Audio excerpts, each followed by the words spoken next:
May we saw stronger equity markets, and this was post a period of weaker equity markets where they've rebounded from their lows in mid-February by about 15%. Interestingly, they've moved to a position where they're slightly expensive now, and forecasts are for strong earnings growth over the subsequent 12-month period.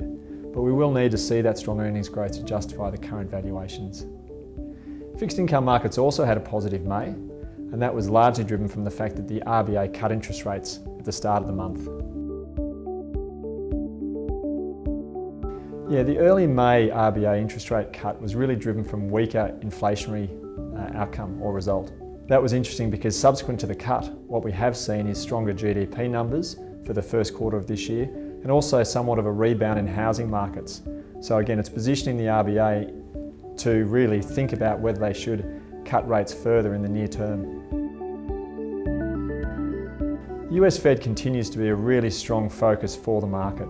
It has been expected that they'll increase interest rates in the near term, but what we did see on the weekend was very weak unemployment results. And that is again questioning whether the US Fed will look to increase interest rates as quickly as the market had been expecting. Our expectation is they will still increase interest rates between now and the end of the calendar year. Yeah, the vote on Brexit does occur this month, and that's a very important one for markets. It's a very balanced position right now, where it's fairly evenly positioned whether the vote is yes or no. And that would expect to create additional volatility in markets. So it is being keenly watched, and we'd expect that that decision will drive potential for increasing market volatility this month.